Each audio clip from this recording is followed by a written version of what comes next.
Hello, Home Slices. It's Kira with Home Slice Adulting coming to you with my review for Iyanla Fix My Life, Season 7, Episode 2, titled House of Chaos. Before we get into the meat and potatoes of this episode, I want to say thank you so much for clicking on this video. Don't forget to like, comment, share, and subscribe. Now, let's go ahead and get into this. This was a weird episode for me, personally, because I feel like this family was a little bit more of a tougher nut to crack for whatever reason. But let's just get into it. Let's start off with talking about some of the people here. We have Christy, who is a 47-year-old mother of 8, who apparently just one day 15 years ago up and left her kids. And they didn't see her for years, okay? She is married to a 31-year-old named Demetrius. And there is a huge age gap between the two of them. And he is having trouble asserting himself. We have Amber, who is 21, who is one of Christy's children who's living with her. Amber has a 1-year-old and a baby on the way. And doesn't want to be like her mom, but maybe on her way if things don't change. We also have Christopher, who is Christy's youngest son. He's 17. And he is just there, really. Didn't really come with any goals in mind for what he wanted to accomplish from having this Iyanla Fix My Life experience.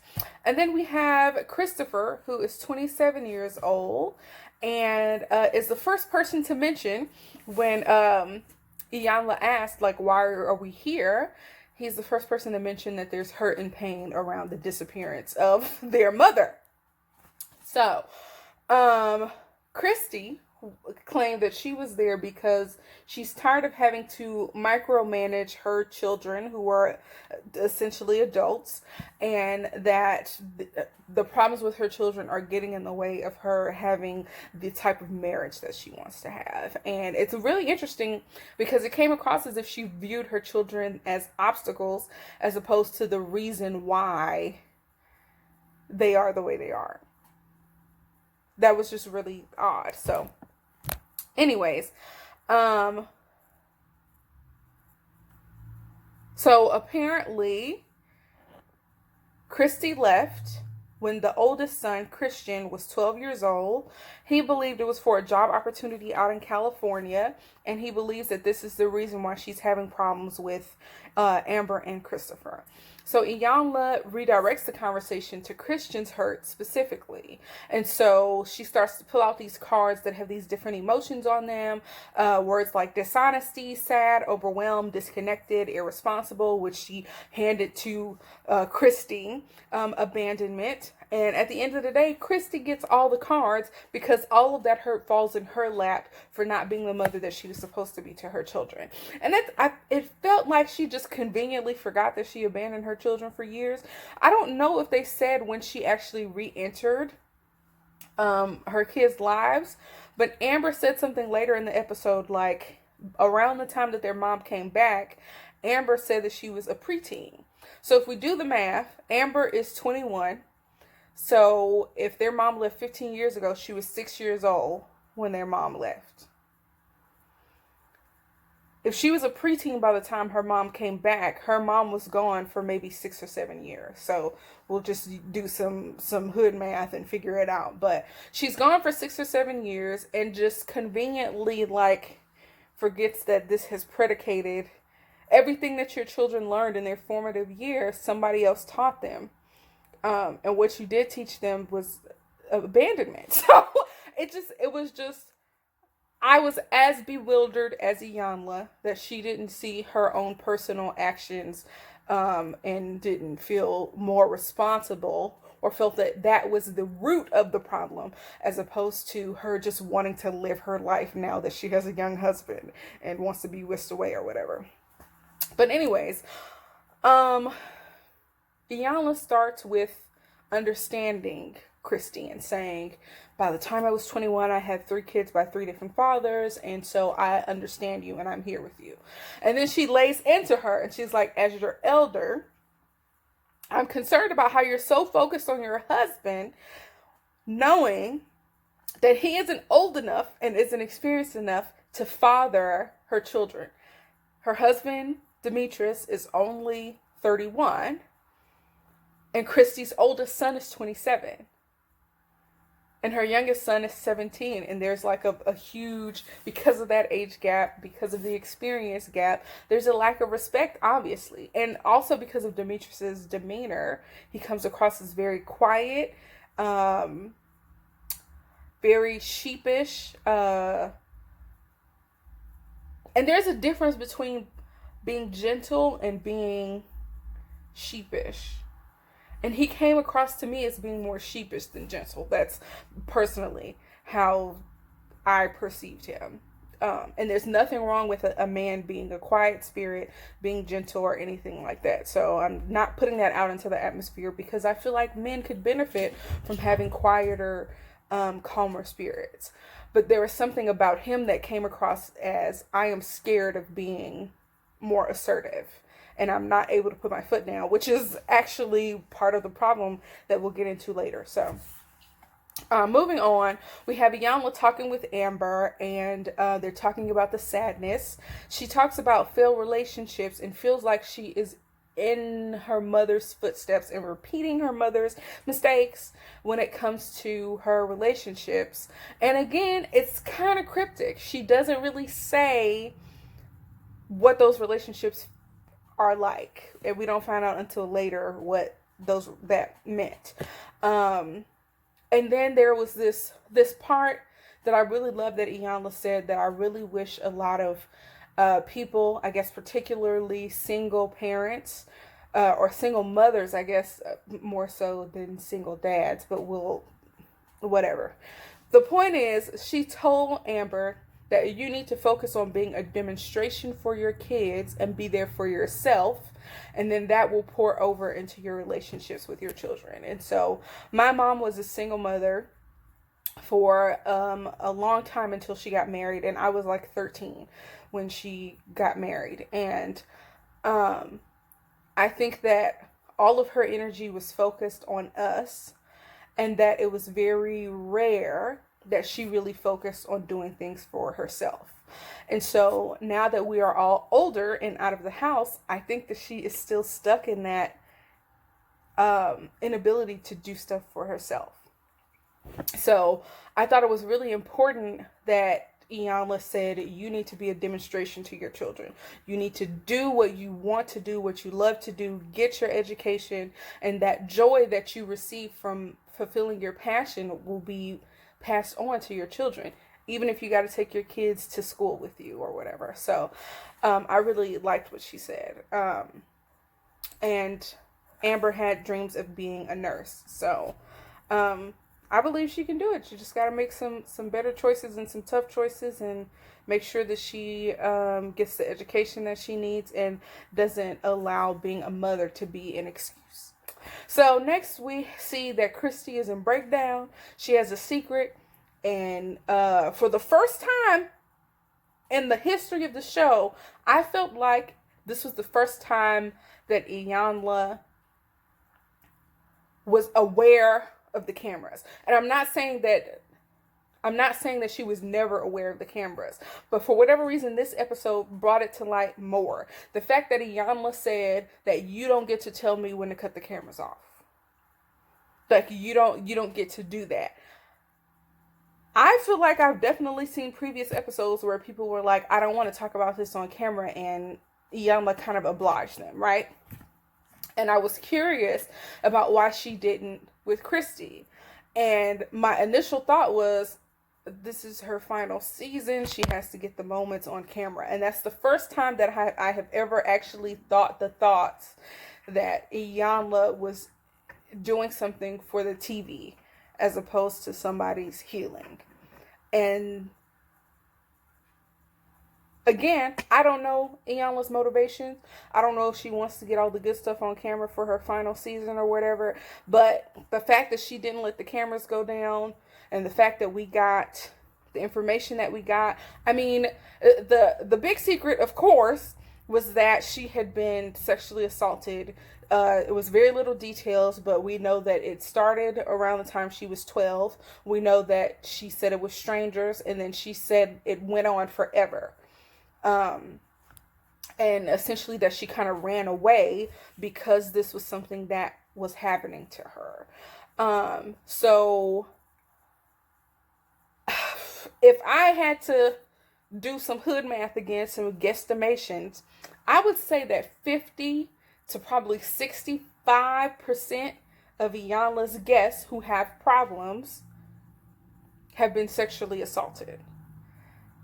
There is something so disturbing and mind-boggling and psychologically disturbing about being sexually assaulted. And for a lot of people, the trauma that is around those types of injustices impact them for the rest of their life. And that's why I don't play around about sexual assault. I don't like when people make jokes about it. I don't buy into any of that because it's such a serious situation. There's not a lot of justice for people who are victims because it's a very, you say, I say situation. People feel discouraged and ashamed about what happened to them, so they don't come forward. And it bothers me so much that this happens to people. And it bothers me so much that we, as a society and a culture, have this type of rape culture that blames the victim and discourages them for speaking up about it and perpetuates it as opposed to putting a stop to it. So I am,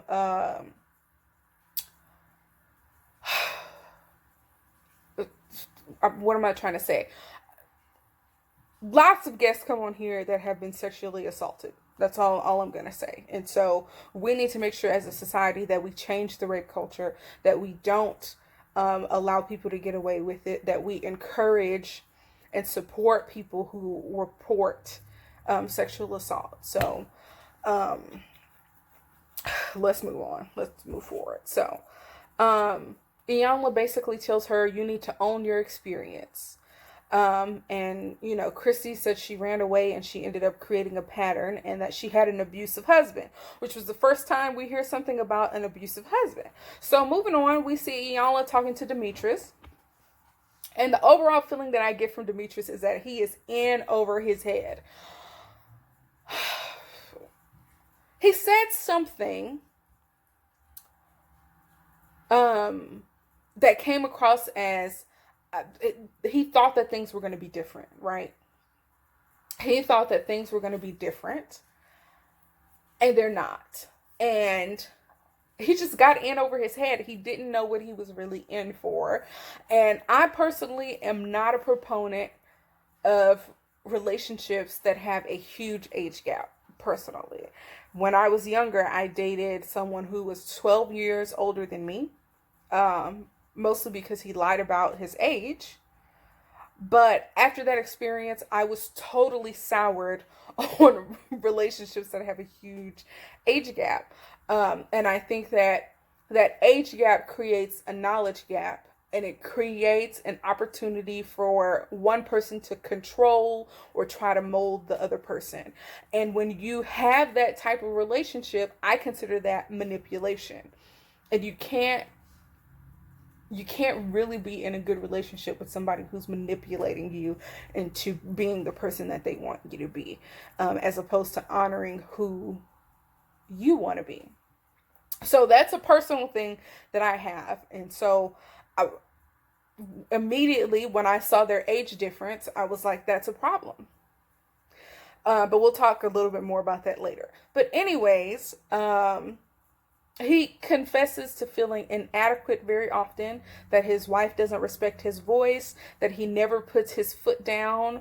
And I think we can acknowledge, particularly with the Jada and August situation, which was an argument that some people said, is that women can sometimes date younger men for control. The same way that we can kind of assume, or same way that we think, or that I'll speak from the I perspective, the same way I would think that an older man is with a younger woman for control, the shoe goes on the other foot. Nobody is exempt.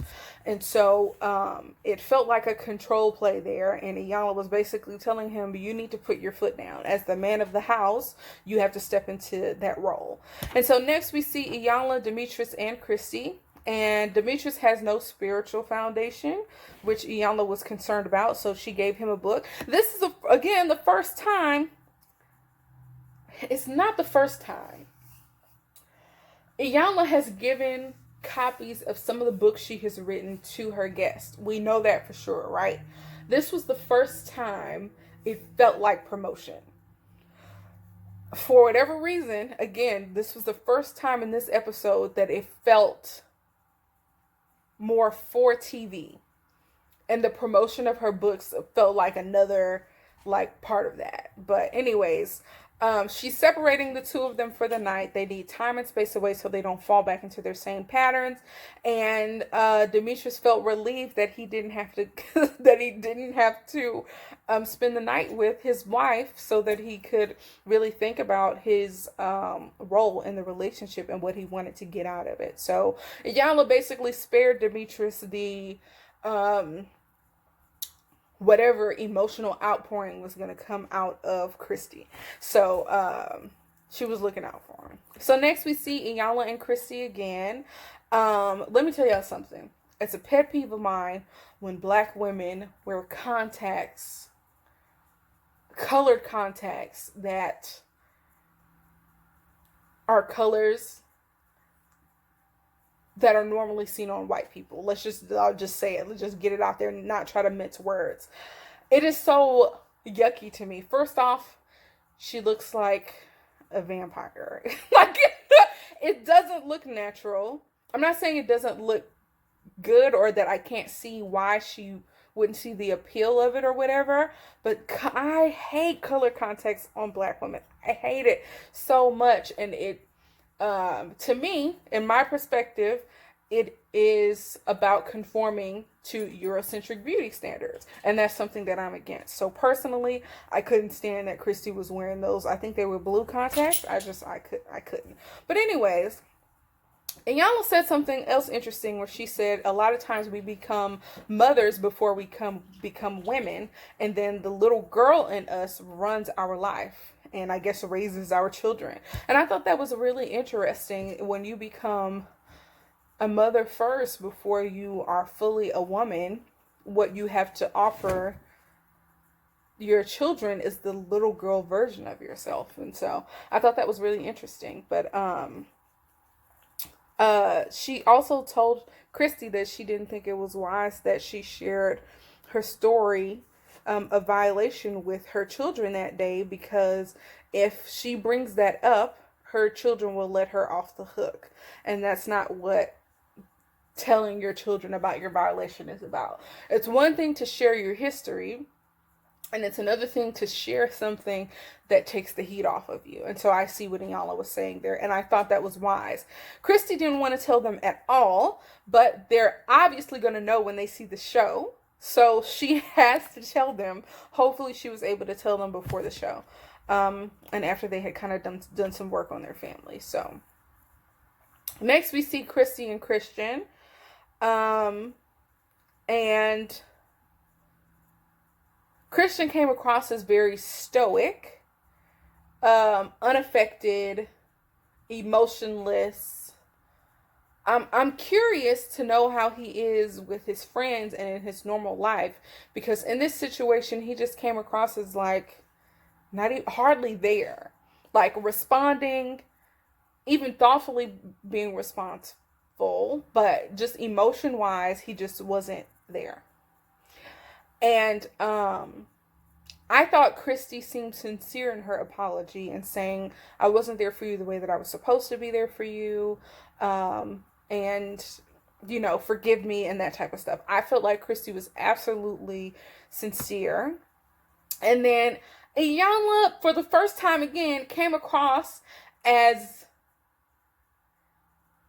it almost felt forced, that she was trying to force Christian into crying into his mother's bosom. It felt pretty forced. And I know that Iyanla read his stoic attitude as being like a defense mechanism.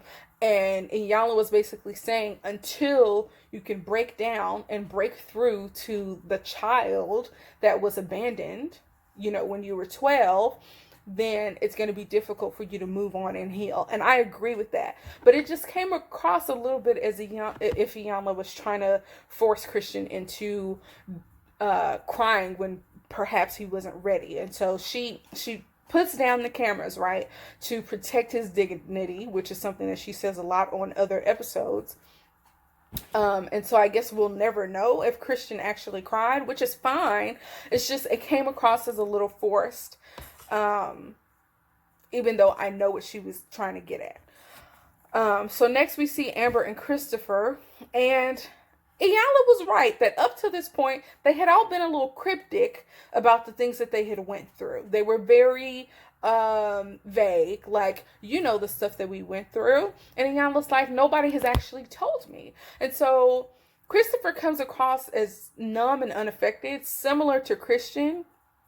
But the difference is that Christopher comes across as more reckless, as opposed to where Christian, the older Christian, yes, that's right, all these similar names. Christian comes across as responsible, and that's the difference between the oldest child and the youngest child, right? The oldest child was 12 years old when his mother left. No doubt he felt some type of responsibility for taking care of his younger siblings in his mom's absence. And they didn't talk about that, but I feel like that is a very valid assumption. And as the youngest child, while he doesn't feel that type of responsibility towards his other siblings, he feels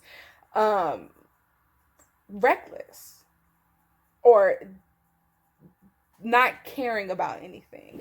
And so anyway, the one thing that really did come across emotionally from Christopher for me was that he has a deep love for his mom, a true love for his mom, to the point where he almost excuses her for her actions. And the thing that he brought up, and he was like, what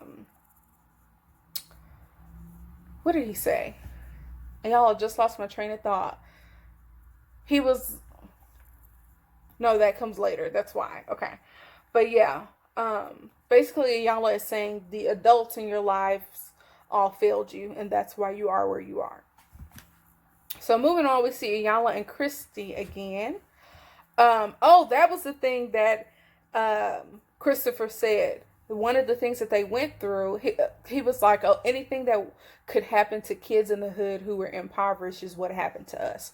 And he was like, there were moments where she was with my dad. I guess it was his dad. I'm not sure. She was with one of their dads, and he was a drug dealer and he was abusive. And she would be with him while he was dealing drugs. And Iyanla talks to Christy, and she's like, why did it take you so long? Why did it take so long after these 2 days of being together for me to know that you were with a drug dealer? And Christy didn't really have a good answer, I guess. So we see Iyanla, Christian, Christy, and Christopher. And Christy was pretty much in denial about being present when their dad sold drugs. And Christopher is coming across as very intelligent. And whether that intelligence was gained on the street or in school, he's very aware and basically called his mom an accomplice. From my perspective, you were an accomplice. You were there. And in the eyes of the law, she would have been seen as an accomplice as well. So Christopher is very intelligent, and I'm hoping that he can do something with his life that takes advantage of the knowledge that he has gained, and so that he doesn't go down the road of drugs and jail like the little card said. So basically Christopher is saying to his mom that jail is probably in my future, drugs is probably in my future, and Christy is just very emotional about that. And while that's understandable, Iyanla says, you can't fall apart right now because your son needs you to be strong. And if he sees that you're falling apart, when he's falling apart, he's not going to come to you when he needs somebody to rely on. So Iyanla is basically saying, oh, Christopher's like, well, I'm just figuring things out for myself. And Iyanla says, you have a brother here. His brother's 10 years older than him. Has your brother been to jail? Does your brother do drugs? And Christopher's response was no. You have somebody here who can guide you, who you can seek counsel from, somebody who can give you advice, and you're not taking advantage of it. You need to look to your big brother to help you get through this time. So I really hope that he does that, because Christian does seem like he has a good head on his shoulders. But Christopher wants to know why he didn't go with his mom. And I think that might have been the biggest source of his hurt. Because again, if we do the math correctly, he was 1 or 2 when his mom left. And he figured that since being the baby, the one who was the most, I guess, in need of his mother, that she would take him. And she just acknowledged that she failed him and says that, and then they joked a little bit. And I really hope that they got across to him. One thing I will say is that he said something about, like, the things that he does, the trouble that he gets into, is him just being a stupid teen. And as a black man, you don't get to be a stupid teen. And that's unfortunate, and it's not fair, but it's the way that things are. Because when you're a black teen going to the store to get some Skittles, you are killed like Trayvon Martin. Or when you're playing with a toy gun, you get killed by the police. There is very little leeway. And again, this is not the way it should be, but it's the way it is. And stupid teen stuff has big consequences, bigger consequences for black men than it does for white men. And it's really important that he reins in that stupid teen stuff before it gets him into so much trouble because of his identity. That's just my, on the stupid teen tip. So next we see Christy and Demetrius. And Demetrius says, I'm going to leave you if you don't change. Essentially, that's what he says. He says it much kinder, much gentler. But I think Christy got the picture, okay? This was his first step in putting his first foot down. And I think that he did a good job. I don't think that he's ever talked to her that way. And it's not like he was doing it disrespectful or anything. I think this was just an exercise in him saying, this is what I need from you, and here are the consequences of what happens if I don't get it. So basically, Iyanla says she feels like Christy decided to be with Demetrius because abusive men drove her to a man with a gentler spirit. But again, in my perspective, it was somebody who she could control. And then they get into this topic of wearing the pants. And Christy kind of gets defensive and basically says, I provided space and opportunity for him to wear the pants. But when that happened, we went without lights and we went without water and we went without the things that we needed. So I had to put on the pants to make sure that we were okay. And I feel like that's kind of valid, I guess. But Iyanla retorted with, if you have a man who's unable to take care of the family and the lights are off, you buy candles. You don't berate him. You don't make him feel small because of his inability to take care of the family. And I get both of their stances or whatever. However, if you are an older, more experienced woman marrying a younger, less experienced man, you know that he can't provide for you. You know that his ability to provide for you is not that of a man who's more established in his career. So you asking somebody to, you married this guy. So you have to ride with him and you have to not make him feel like trash for marrying somebody who probably couldn't do this for you in the first place.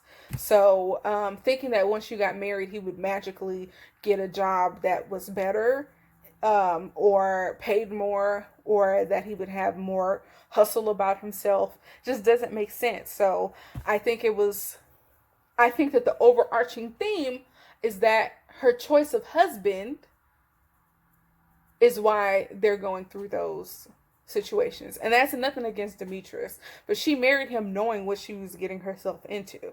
And so it doesn't matter how much space or opportunity you provide him with, to wear the pants, you chose the person who is supposed to wear the pants. And if he couldn't do the job, you should have married somebody else. And that's me personally. And maybe the anger that she has about him not wearing the pants in the way that she wants him to is more so anger directed towards herself for choosing to be with him. So that's just my perspective. So the other thing that I really liked that Iyanla said was, you chose this gentler spirit, but do you know how to be with this gentler spirit? And I really loved that, and I wish that we would have seen her go into more detail about that question. But it's like, there's like a story, I don't know if it's a parable or whatever, about farmers that are praying for rain, right? They keep praying for rain, and these are two different farmers. One of the farmers is like planting seeds and tilling the ground and praying for rain. And the other one is just praying for rain. And finally, the rain comes, but the farmer who didn't plant anything or didn't till the soil at all got the rain, but there was nothing for the rain to water because they didn't prepare. And so we spend our lives asking for a good man, asking for a gentle man, and not working on ourselves so that we can learn how to be with somebody who's a good man, or how to be with somebody who's a gentle spirit. And we take the person we were in the abusive relationship and try to apply it to a good man, and it doesn't work. So I thought that was a really good question that she asked. And the idea is, you have to work on yourself so that you are prepared to handle your blessings. And so I thought that was a really good question. But essentially, Christy wanted basically the alpha male minus the abuse.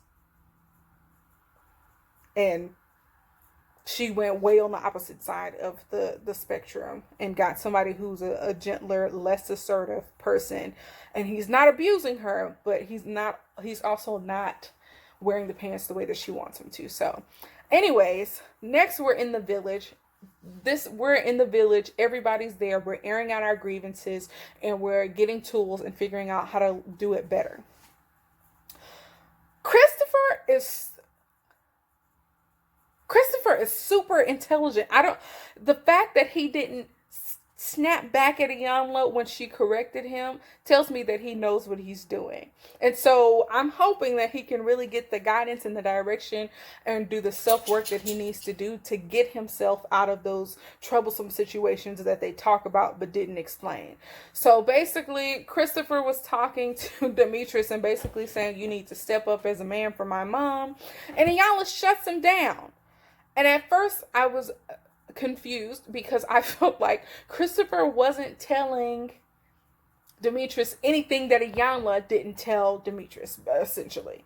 But Iyanla had a point, is that it's not his place to dictate how Demetrius treats his wife, even if that is your mom.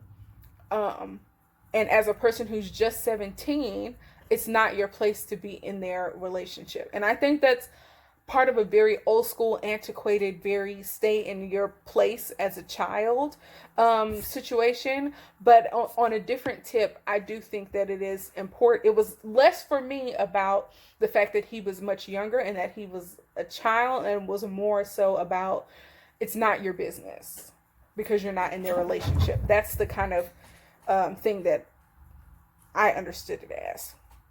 But Iyanla basically shut him down and said, you don't even get the floor right now because you're not being respectful of the village, because as a child, you are not respecting the fact that he is your elder and your stepfather. So she got him together. But anyways, Amber wants her mom to demand respect and stop trying to be their friends. And of course, as a person who abandoned your kids, when you come back, it's hard to be the mom that demands respect, especially if you feel guilty about leaving them. So now she has to put on those pants of saying, you all have to respect me and draw the line. Demetrius thinks that Christopher lacks respect and listening skills, which we have seen evidence of. Christy wants Christopher to have tact and be the person that he's meant to be, as opposed to the person he's expected to be, or something like that. Christy also thinks that Amber suffers in silence and then explodes when it becomes too much. And so now they're letting go of their cards, they're throwing them in the fire. They're letting go of their grievances symbolically. And for whatever reason, I feel like Christy was the most open and receptive. I think that Demetrius got some help that he needed as well. But as far as the three kids go, for whatever reason, I thought they were really tough nuts to crack. And while I hope that their family is doing well and that they continue to get help and that they continue to seek guidance, for whatever reason, I don't know that Iyanla's help permeated the children as much. And if it did, they have a really, they are so stoic and numb that you couldn't tell. It just felt like the work that Iyanla was doing just scratched the surface with them, really. And there are a lot of kind of what feels like open-ended questions. Only 3 of her 8 children showed up. What's going on with the other 5? I don't know. I feel like this is one of the things where either Iyanla really helped them and they have a really internalized way of showing it, or they just showed up and got what they could get, and maybe it'll help them, maybe it won't. It's really up to them. So I don't know, did you all get that same feeling? Let me know. But yeah, they come across as really numb, and I'm just hoping that things work out for their family and whatnot. But that has been my review for this particular episode of Iyanla Fix My Life, Season 7, Episode 2. Thanks so much for watching to the end. Tell me what you thought about this episode. Do you agree with some of my thoughts about them coming across as numb? Do you think they really received it and just don't really physically or emotionally show it? Tell me what you thought about this episode, what you thought about Christy or Demetrius or any of the other characters. So be sure to leave that down below in the comments. And thanks so much again for clicking on this video and watching. Peace out, Home Slices.